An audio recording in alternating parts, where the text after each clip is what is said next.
हे सीते, तुम अब भी उस वनवासी बच्चे के यादों में हो। अरे अब उसे छोड़ो ना। तुम भगवान ब्रह्मदेव की एक अप्रतिम रचना हो। जितनी खूबसूरत रचना ना कभी थी ना होगी, सिर्फ तुम ही भर हो। और तुम्हें देखकर ऐसा लगता है कि तुम अपने खूबसूरत रूप पे, अपने खूबसूरत चेहरे पे मिट्टी का लेप क्यों लगाई हो। हे सीते, देखो मेरे पास धन, दौलत, नाम, शोहरत, रुतबा सब कुछ है। किस तरीके से मैं तुम्हारे उस वनवासी बच्चे राम लखन वो राम लखन पता नहीं जिंदा भी है या पत्थर पर अपना सब पटक पटक के अपनी जान देते हैं। तो व्यर्थ में इस खूबसूरत चेहरे को तकलीफ मत दो। रावण को अपना लो। महादेव की सौगंध, मेरे बाप, मेरे अतिरिक्त मुझे छोड़कर तुम्हें कोई देख नहीं सकेगा, छू नहीं सकेगा, हरण नहीं कर सकेगा। रंग रूप संसार में लाखों वेश बनाए, जिसको जैसा ध्यान है वह वैसा ही दिखलाए। अरे सीते, रंग रूप की बात नहीं किया करते। तुम्हें देखकर तो लगता है कि मस्तक से टूटी अलग, मुख पर करत विहार, मानो चंद्र के अंक में खेलत नाग तुम। नहीं नहीं नहीं नहीं, ये तुम्हारे लायक नहीं।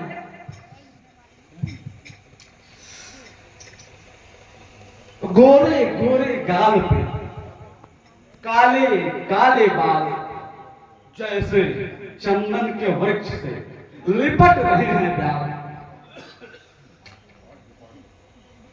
भूल जाओ तपस्वियों को गज कामिनी, वस्त्र गहनों से तुझको सजा दूं। अब मेरी लंका में जितनी है पट रानियां, मंदोदरी समेत सबको दासी तुम्हारी बना। हे असित केस वाली, कृपा दृष्टि से तेरी चितवन का मैं तलबगार। हे गज गामिनी, हे हंस वाहिनी, तेरी छवि का मैं एक बार तेरे प्रेम का तलबगार। मैं स्वयं लंकेश तुम्हें जो वचन देता हूं कि बस केवल एक बार मेरे प्रेम के प्रस्ताव को स्वीकार कर लो। महादेव की सौगंध, मंदोदरी समेत अपनी सातों रानियों को मैं तुम्हारी तुरंत दासी बना दूंगा। और मेरी सातों की सातों रानियां अलग अलग प्रदेश के विजेताओं की पुत्रियां क्या बहनें हैं। अगर मैं उन्हें तुम्हारी दासी बना सकता हूं तो मैं तुम्हारे लिए क्या नहीं कर सकता सीते। बस एक बार सोच के हमें मौका दे दो सीते। कांक्षा थी कृपा दृष्टि की, तो वह से धनवा तोड़ा होता। बल था उसी स्वयंवर में, मुझसे नाता जोड़ा होता। तू योद्धा नहीं चुटता है, हर कर लाया है अमला को।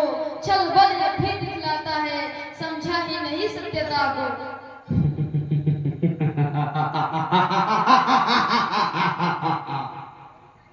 पर तुमने अब तक पर्दा आंखें नीचे ही रखती हो, तिनके की ओर देखती हो, अब बातें 10 मुख से करती हो। तिनका क्यों बीच में लाती हो? क्यों तिनका मुझे दिखाती?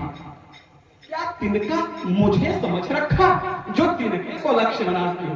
अरे हे सीते, प्रेम समर्पण की एक सीमा होती है। और भूल जाओ तपस्वियों को गज गामिनी, वस्त्र गहनों से तुझको सजा दूंगा। मेरी लंका में जितनी है पट रानियां सबको दासी तुम्हारी बना दूंगा। हे असित गेंद वाली, कृपा दृष्टि से तेरी चितवन का एक तलबगार हूँ। हे कजगामिनी, हंस वाहिनी, मैं करता तुझे हृदय से प्यार हूँ, हृदय से प्यार हूँ।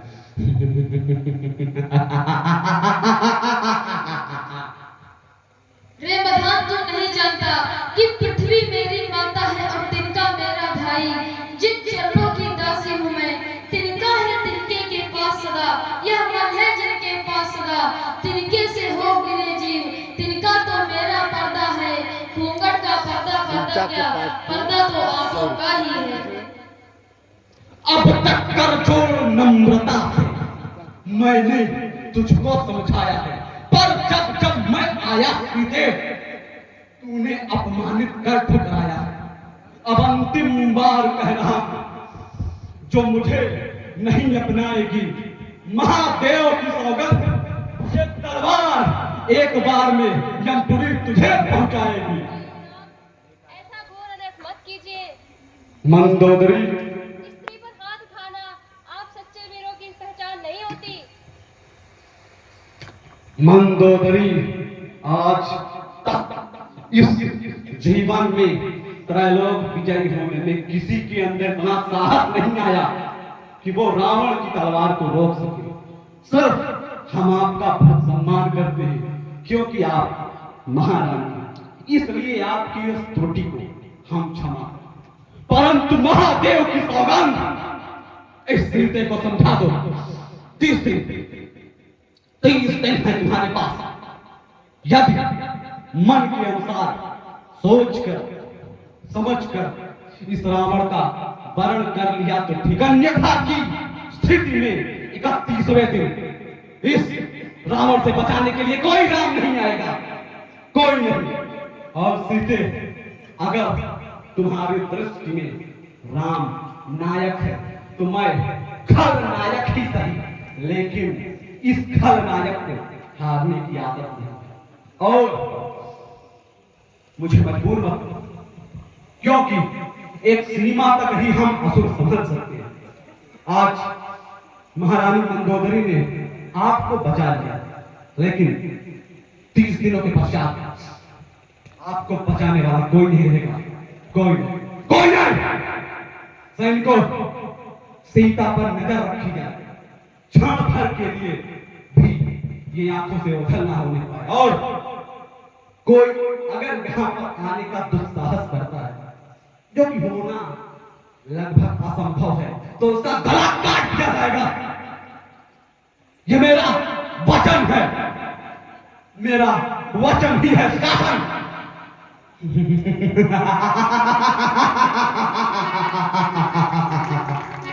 हाय प्यारे राम, क्या तुम इतने निर्मोही हो गए हो? क्या दीन मर्यादा को भी अब छोड़ बैठे हो? आओ हे स्वामी, अब तो आओ। हैं? माता तो इस वाक्या में बहुत दुखी हैं और अब अपनी जीवन लीला समाप्त करने के लिए अशोक के वृक्ष से अंगारा मांग रही हैं। हे भगवान, अब क्या करूं? वो याद आया, प्रभु ने जो मुद्रिका मुझे निशानी के रूप में दी है, वही माँ के सामने गिरा दूं, तब शायद इनको कुछ धैर्य मिले। जय श्री राम।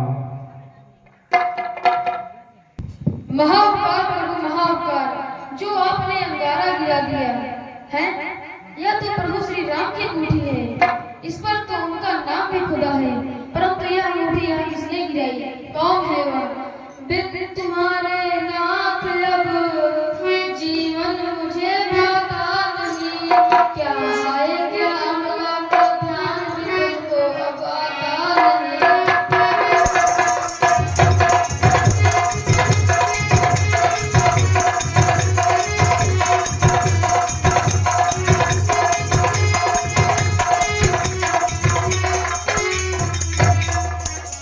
आता है माँ, आता है। हैं?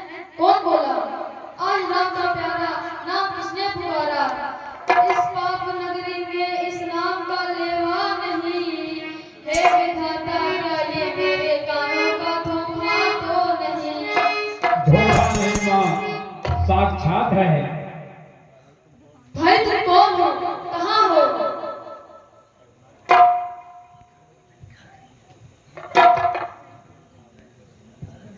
हे माँ,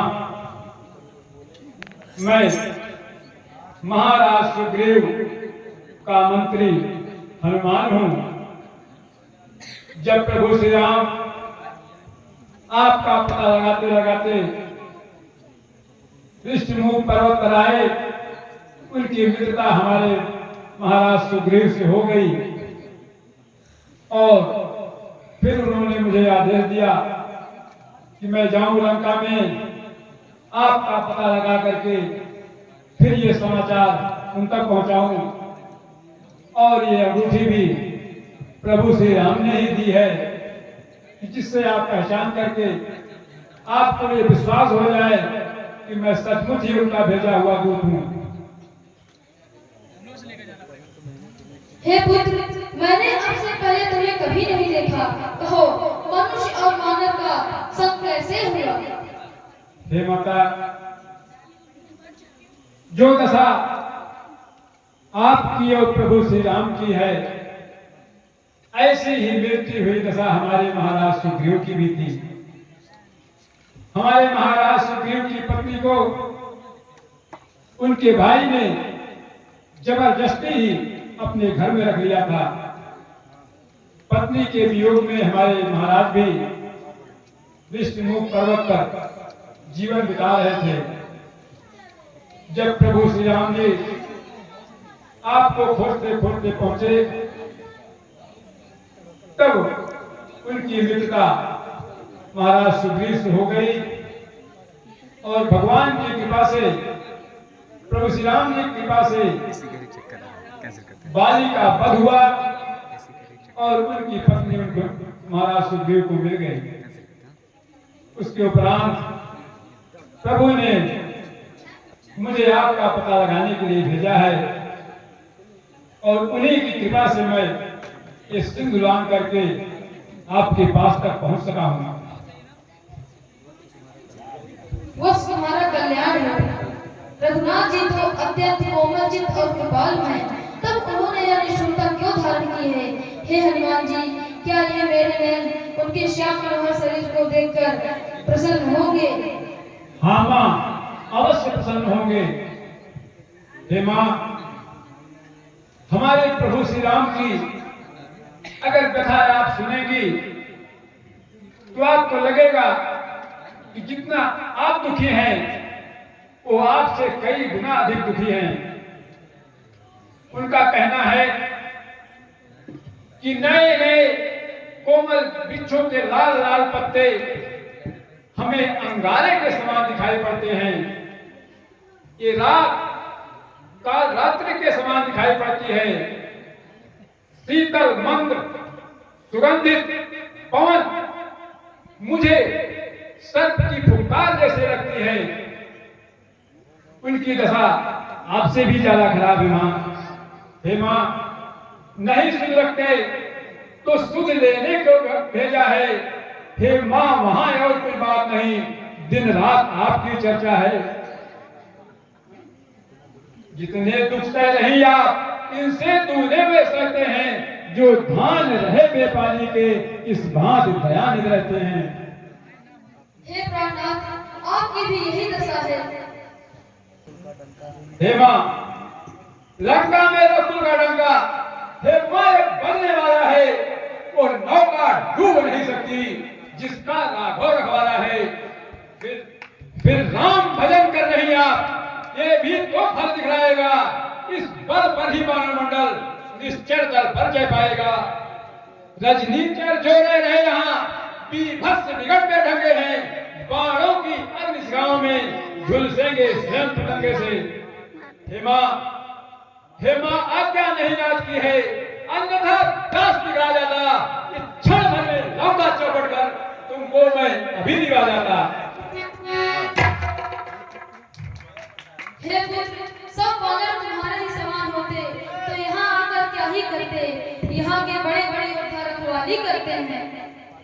हे मां, रखवाली पे जो मानी है इनका किंचित भय नहीं मुझे, फिर कृपा दृष्टि जब बाकी हो सब चाहत संशय नहीं मुझे।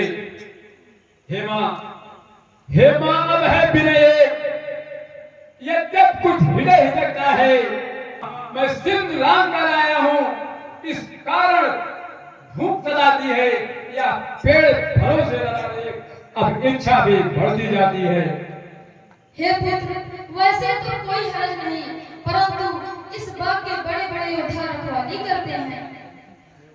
हे मां जगत जननी जगदम्बा, आप उनका बिल्कुल चिंता न कीजिए, वो हमारे प्रभु भगवान श्री राम की कृपा से एक क्षण में तिनके के समान से नष्ट हो जाएंगे। बस मुझे आप अपनी आज्ञा दीजिए। हे हनुमान, मैं तुम्हें आशीर्वाद देती हूँ कि तुम प्रभु श्री राम का नाम लेकर जाओ और मीठे फल खाओ। जैसी आज्ञा मां। जय श्री राम।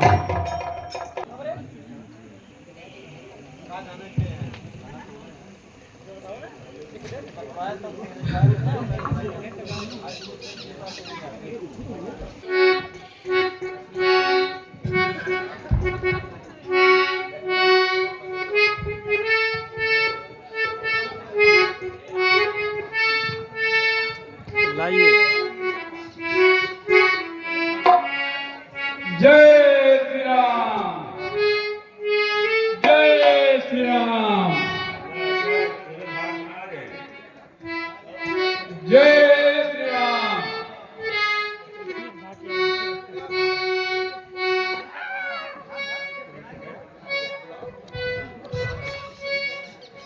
जय श्री राम।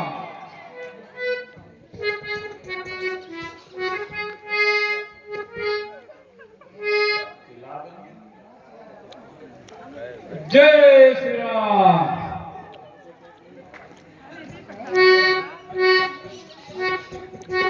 कौन सा बानर आया है, सारी अशोक वाटिका को उजाड़ डाल रहा है। बचाओ बचाओ। जय श्री राम। जय श्री राम।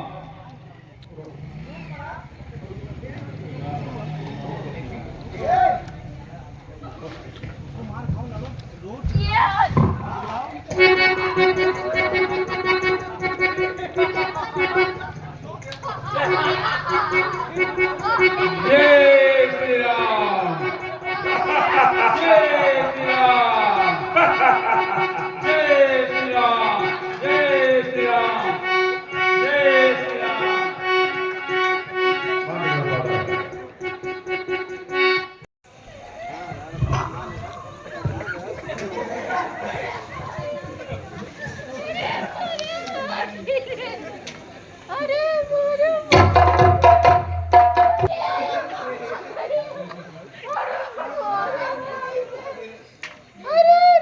बस करा, अकेले हुआ क्या मार खा के चला है।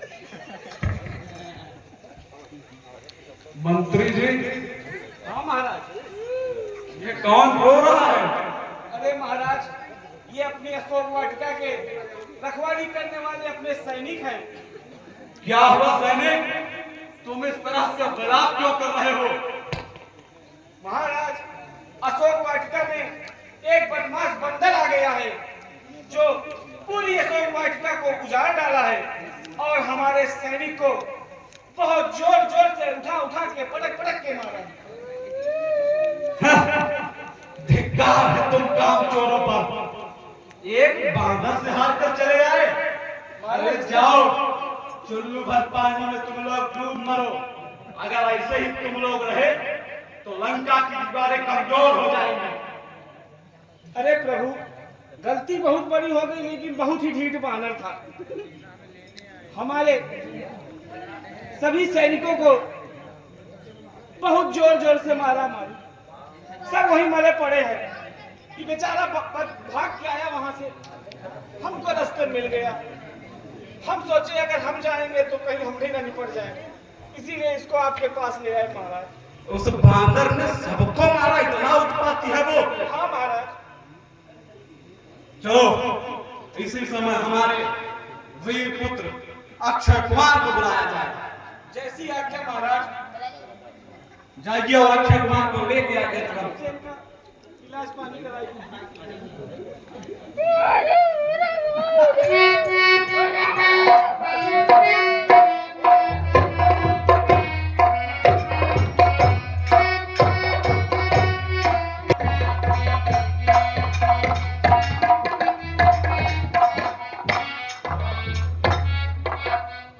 पिताजी, करता हूँ प्रणाम आपसे। ऐसी क्या दुविधा आ गई जो आपने मुझे बुलाया है? बेटा तेरा यश बढ़े शिव शंकर के प्रताप से। ये मारी लोग बता रहे हैं कि वाटिका में कोई एक बांदर आ गया है। उसने पूरी वाटिका उजाड़ कर रख दी है। कुछ सैनिकों को भी मारा। सारा बाग तहस नहस कर डाला। अतः हम आपको ये आज्ञा देते हैं कि किसी भी तरह जिंदा या मुर्दा बांधकर उसको हमारे सम्मुख तुरंत उपस्थित किया जाए। हम भी तो देखना चाहते हैं ये कौन सा बांदर ऐसा आ गया है जो हम असुरों पर भारी पड़ सकता है। जो आज्ञा पिताश्री, उठा के फेंक दो जो सामने। पर्वत भी आ जाए, समुद्र सूख जाए, जो मेरा नाम सुनता है तब उठा के फेंक दो जो सामने। लोहे की दीवार आ जाए, मिटा डालू तो मौत का आकार आ जाए। पिताश्री, उसको मैं आपके चरणों में लाके अभी रखता हूँ। चलो सैनिकों। अक्षय कुमार के साथ रहिएगा।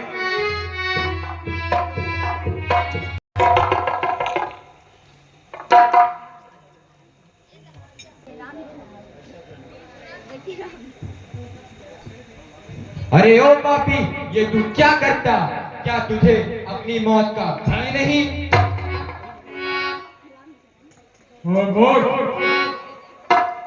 तुझे दिखाई नहीं पड़ता क्या जो पूछ रहा है कि क्या करता? अरे पापी, तू मेरी नहीं सुनता, अपनी मनमानी करता है। ठहर, तुझे अभी मजा चखाता हूँ। तेरी हड्डियों को पीस के चूरमा बनाता हूँ। खेल का मुष्टिका से क्यों सिर पर बना लेता है तू? किस लिए बेटे का दुख माँ बाप को देता है तू? आदोष। अरे पापी, तू मेरी नहीं सुनता, अपनी मनमानी करता है। एक गरीब माली को तू अक्षय कुमार के सिर पर चढ़ता है। आज तुझे अभी पल्लों की हवा चखाता हूँ। आदोष, मैं तुझे भी नरक की हवा मिलाता हूँ।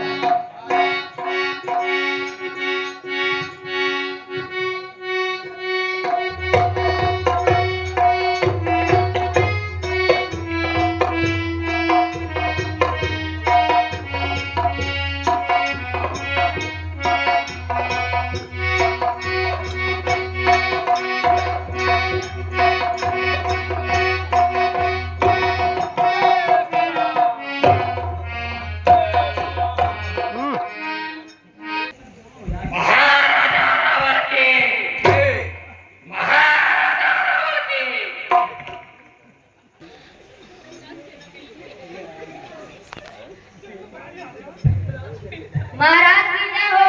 महाराज अक्षय कुमार नहीं रहे। क्या अक्षय कुमार नहीं रहे? ये तो बहुत ही अनर्थ हो गया। ये सब कैसे हुआ? लड़ते लड़ते अक्षय कुमार मर गया। चलिए हमारे पुत्र इंद्रजीत को बुलाया जाए। जो आ गया महाराज।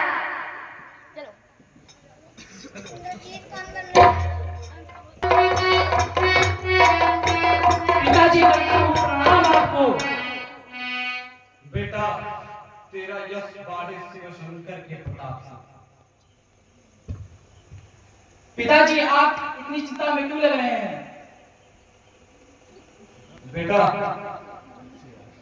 पता नहीं कैसे कहूं, लेकिन कुछ समय पूर्व ही अशोक वाटिका में एक बांदर आया। पहले तो सबने कहा कि उसने बहुत उत्पात मचाया है, सभी सैनिकों को मारा। तो उसे साधारण बांदर समझकर हमने अक्षय कुमार को भेजा। लेकिन अब ये सैनिक बताते हैं कि वह इतना बलवान बांदर है कि उसने अक्षय कुमार को भी मार डाला। उसका इतना साहस, आप मुझे आज्ञा दीजिए, मैं उसे बंदी करके आपके चरणों के सम्मुख लाता हूँ।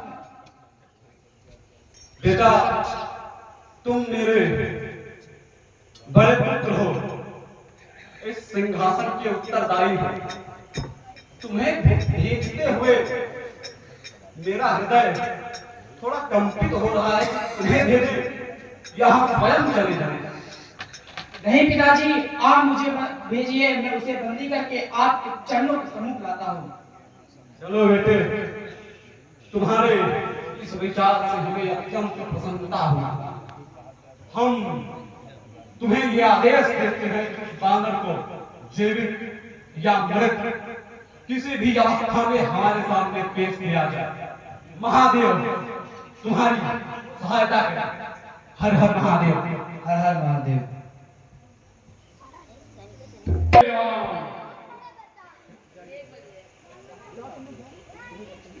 जय श्री राम।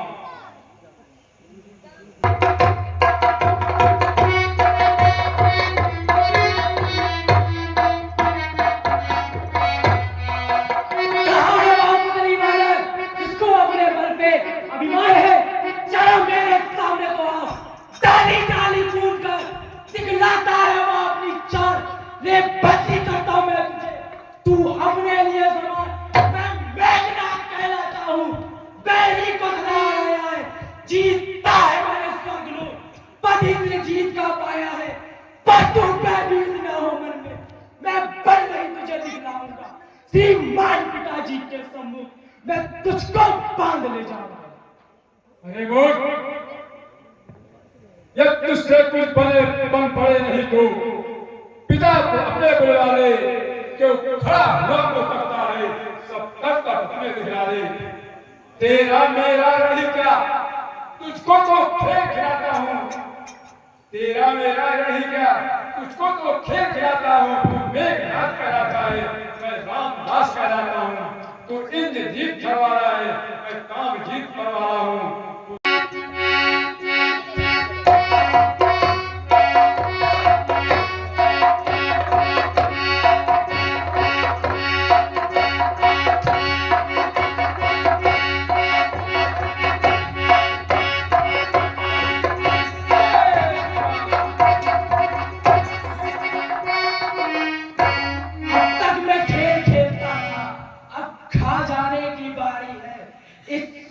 बाण के रूप धरा, आप पहुंची मृत्यु तुम्हारी है। या ब्रह्म शक्ति ब्रह्मा की है, जो मैंने देवलोक से पाई है। जिस समय इंद्र को जीता था, उस समय हाथ में आई है। इसका मारा वैसा होता, दिन उगते प्राण गंवाता है। इसलिए लौट जाओ तुम। एक ब्रह्मास्त्र, ये ब्रह्मास्त्र, ये ब्रह्मबाण है ब्रह्मा का। मैं इसे काट सकता हूँ, पर है सम्मान नाम ब्रह्मा का। जिन रामचंद्र जगदीश्वर को सुरनर मुंड लगते हैं, जिनका लेते ही नाम तुरंत सारे भवभंजन करते हैं, उनके जन को या बंधन का पर प्रश्न धर्म का है इसमें। अतएव नाथ के कार्य यह अंचर बनता है इसमें। जय श्री राम।